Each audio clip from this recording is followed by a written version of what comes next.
So we're going to start with the paper review. Start with The Nation.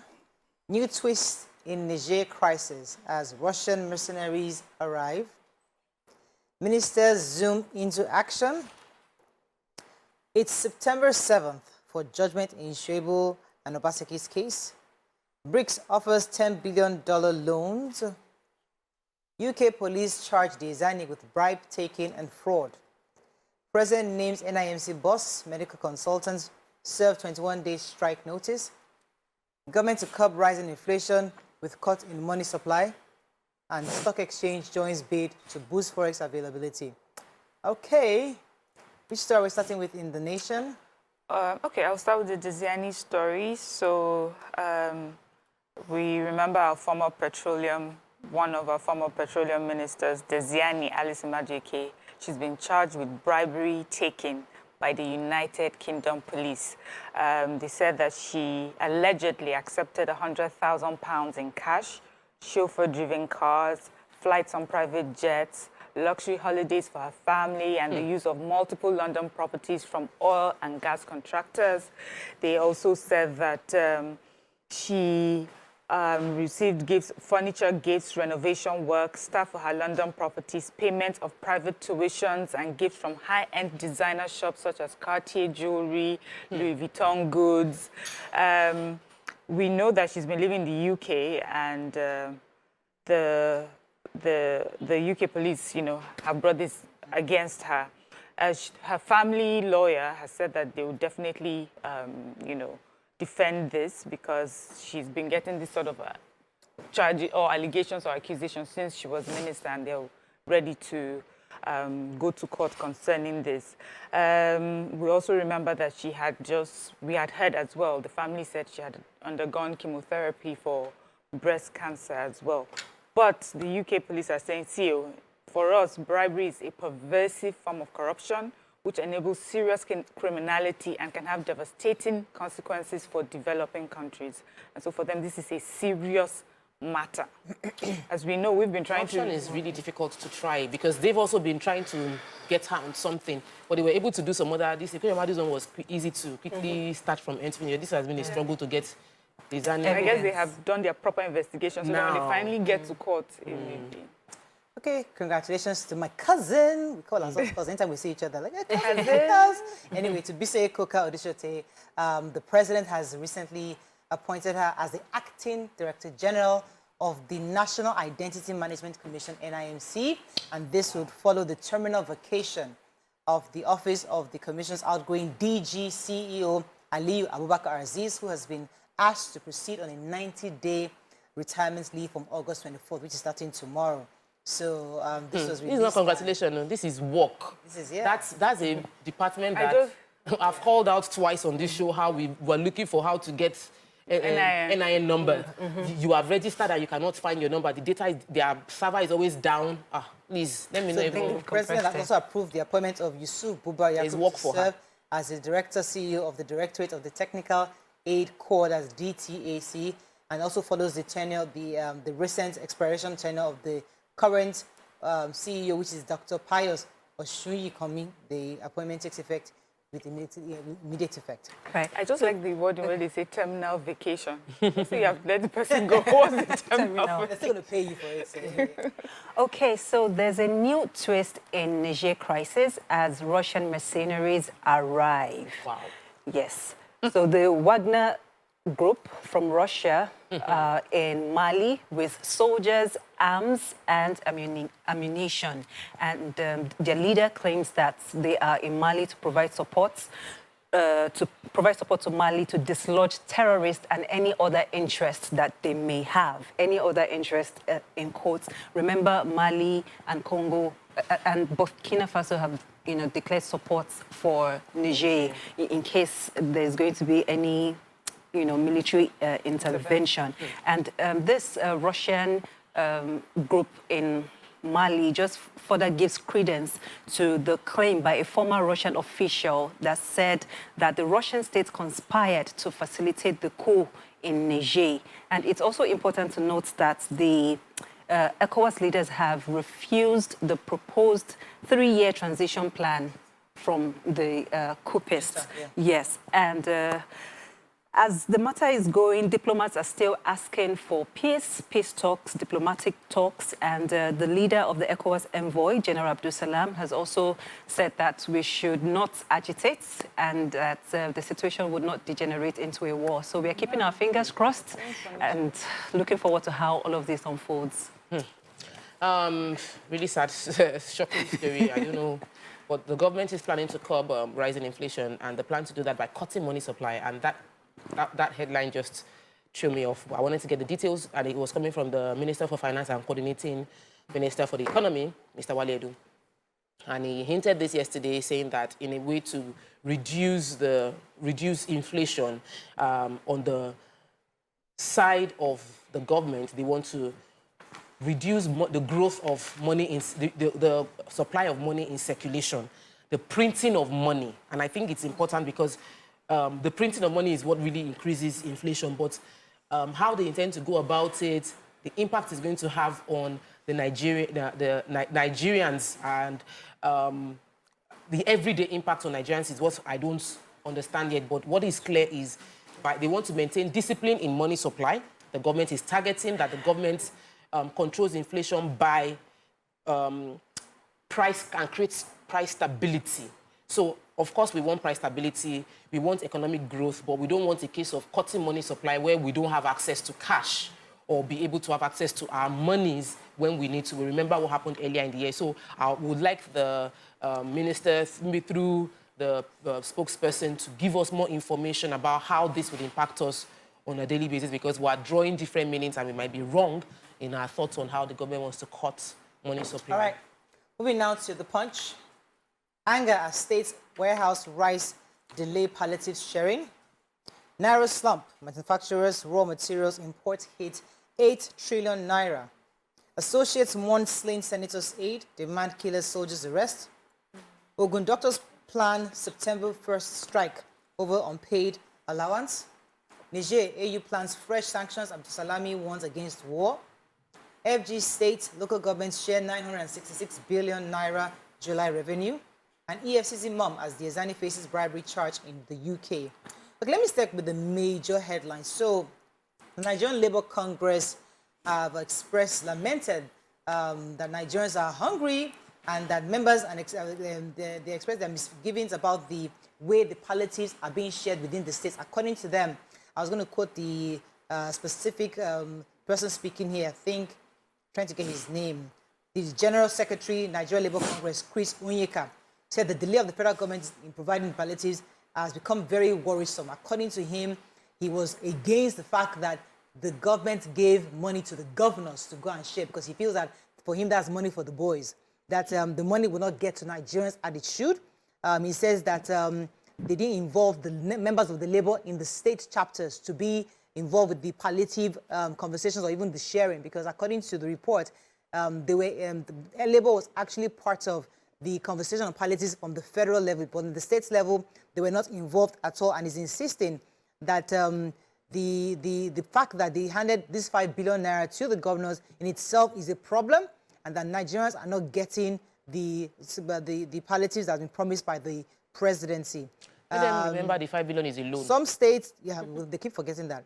Some states have started sharing, a few states have started sharing rice, maize to their farmers, and others have also complained they've not been able to reach it. So according to Labour, pretty much, they're just saying that their own members have not witnessed or seen palliatives being received amongst them. So they can't even ensure that they can't verify that it's been properly distributed across to the states. And they have a lot of members, so if they say they've not gotten any, then it's worrisome. But please, Nigerians, remember, the 5 billion is not a dash, it's a loan.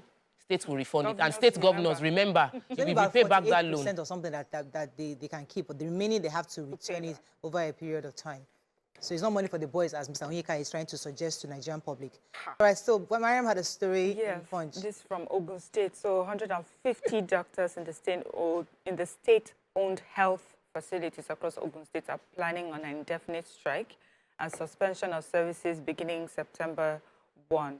And their grouse is that they have been owed hazard allowance their hazard allowance and also arrears all the way back to January 2023. A letter was written to the governor of Ogun State and signed by the NMA chairman. He said that the government did not pay the hazard allowance with arrears in full from January 23. And he said that during the electioneering period, the governor had promised that he would do so. And now that it's over, they've just heard, in fact, they describe it as audio promises, realized that they were audio promises. And so they had given the state ultimatum, and now they're giving them another 21-day ultimatum, or they had given them a 21-day ultimatum that will be expiring 1st of September. And if nothing is done, if they are not paid in full, they're not even asking for half payments. If they're not paid in full, they will shut down their work. And so we're hoping to hear from Ogun State if there's a way that they can, have a conversation with them. As we know, the impact of doctors going on strike is quite heavy.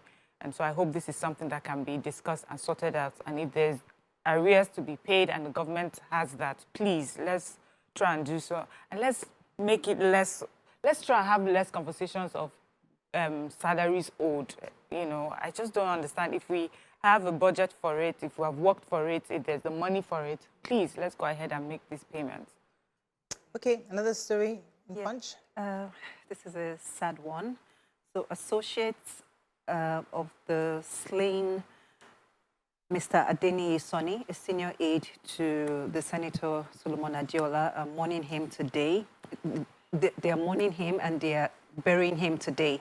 They had a candlelight procession for him and they are asking for justice. They have described the deceased as a dedicated and committed individual who served the senator for over 20 years. And in a separate statement on Monday, the senator is also alleging that his aide was killed by a syndicate of soldiers operating under the newly deployed commander of 9 Brigade, Ikeja Cantonment of the Nigerian Army, Brigadier General Insikan Edet, through the mounting of checkpoints and robbing of lone occupants. So the newspaper tried to reach out to the spokesperson of this division, but they didn't get any response. And it's important to recall that Mr. Sonny was murdered on his way home when he was stopped by some soldiers who asked for the documents of his car. He reached out to his wife to send the documents through WhatsApp, which he showed them. But what happened between then and when his body was found, we do not know, and we hope that we hope that justice is served. Okay, moving on. No, we're not moving on. Manufacturers are complaining. The Naira slum has affected a lot of manufacturers. They said that raw material import has hit 8 trillion Naira. The report has shown a steady reliance on the parallel market to access Forex for manufacturers to be able to purchase key raw materials. They are mainly sugarcane from Brazil, milk preparation from Ireland, mixtures of odoriferous substances from Ireland and Swaziland, and lubricating oils from Netherlands. These are the bulk of what is being imported. They also mentioned the fact that they could have loved to buy locally, but we don't have capacity to produce local raw materials, and that people are averaging about 51% of materials are bought locally, while 49%, almost 49% is being imported from all manufacturing companies. And they said if Nigeria invests in Raw Material Research and Development Council by the government, if they do that investment, it will reduce the Forex that we are spending on importing raw material. As of now, most of the active pharmaceutical ingredients are being imported. So all pharmaceutical companies in Nigeria cannot produce any drug here without having to import the raw materials from the other countries. So, and these have to be sourced from parallel market because we don't have enough Forex in the official window to be able to meet the demands of the economy. And the crude oil proceed, which is our major source of Forex inflow, has been dwindling because we as a country have been able to even meet the OPEC export quota. We have enough oil, but due to corruption, stealing of our crude oil, we can't even meet the OPEC quota given to us and be able to receive enough Forex to meet our local needs. So manufacturers are groaning. Multifaceted. As in, everywhere Moving you on look. to Vanguard. Layered. Niger AU plans sanctions against junta supporters. Tinubu sent NIMC boss on terminal leave. Railway vandalism. NSCDC arrests 13 impounds railing sleepers worth 0.8 billion. 34 years after Obaseki settles late Ambrose Ali's benefits. UK police charges ex-petroleum minister Alison Madueke with bribery. Insecurity, IGP Makinde Olubadan set roadmap for community policing. And Wike to FCT officials, Wahala don't come, I'll increase your BP. Let me take Governor Wike's Wike in the drama. building. No, he's not governor, he's now minister. Minister Wike, yes, Hurricane Wike is blowing hot in the FCT. He said that residents of Abuja are peeved by the growing level of filth. The hazardous transportation system in the nation's capital is horrible, and he specifically ordered the directors in charge of Abuja Environmental Protection Board, that's the AEPB, to clean up the city, saying it would be the cause of his increase in blood pressure if he doesn't do it. Then on transportation, he has told the top officials in charge at the secretariat in pidgin, sorry. He spoke it in imprisoning them. No. He spoke it in pidgin. He said, Wahala don't come. Say, Wahala don't come. He now said, I will ensure that Abuja gets the best. You will see projects upon projects that will be completed and not abandoned. I will not be a party to abandon projects. I will start the project.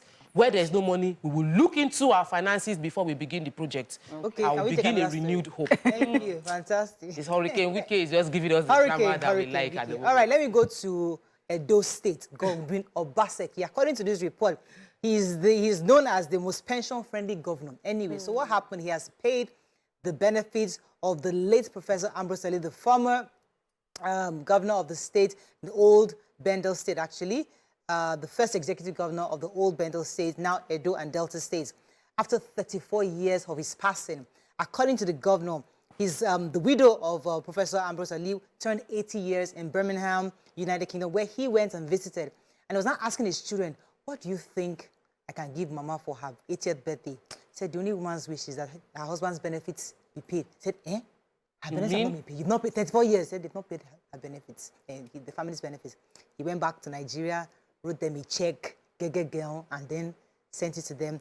And his wife also attended. They were really happy to the fact that he was able to pay back all that the state had owed their family. They didn't release the amount here, but I'm happy that she was able to get that. This is her 80th birthday. She was able to get that gift. But according to him, he's known for being able to the best governor on pension-friendly governor. I have to confirm that he doesn't owe pensions in the state, according to I think it's a report. good thing to... And it's a good thing for that kind of person who has a legacy in the state.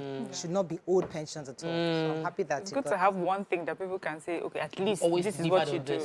Yeah, so I'm taking this story. This is the Nigerian Security and Civil Defense Corps, NSCDC, said that they arrested 13 suspected railway vandals with large quantities of long rails and sleepers worth over 800 million. They said that they've been paraded alongside these 5 trucks that they had conveying all these large quantities of vandalized rails and sleepers.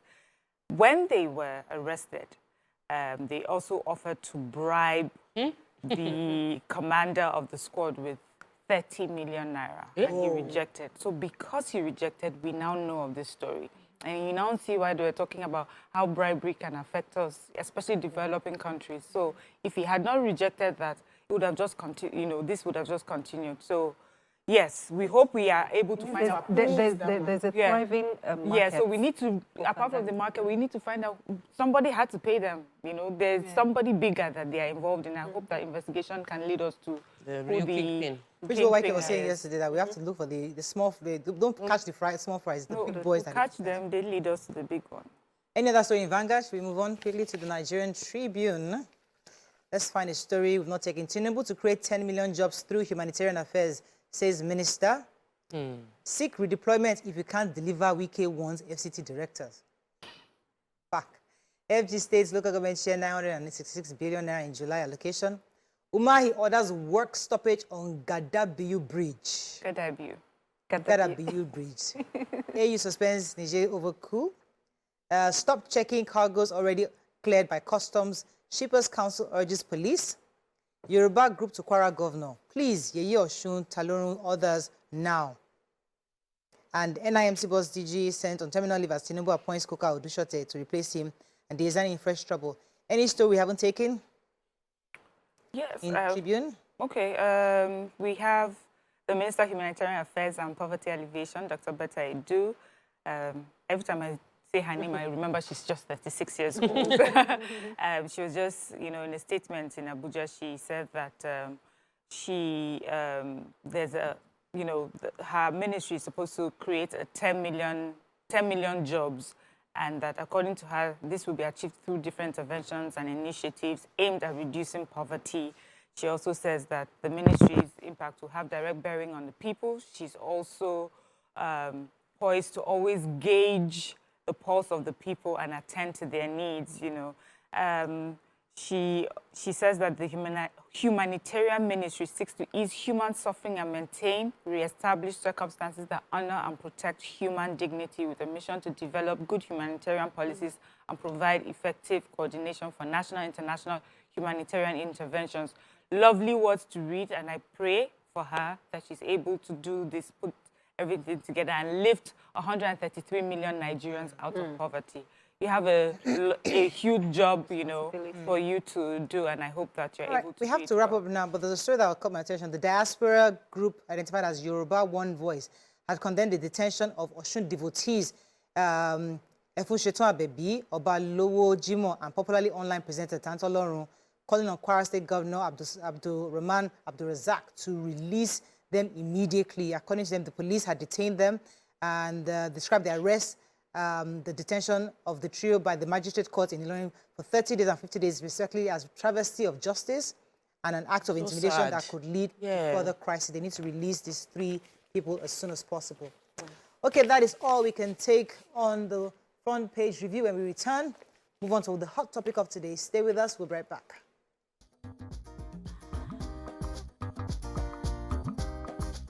Stay tuned. Your View will be right back.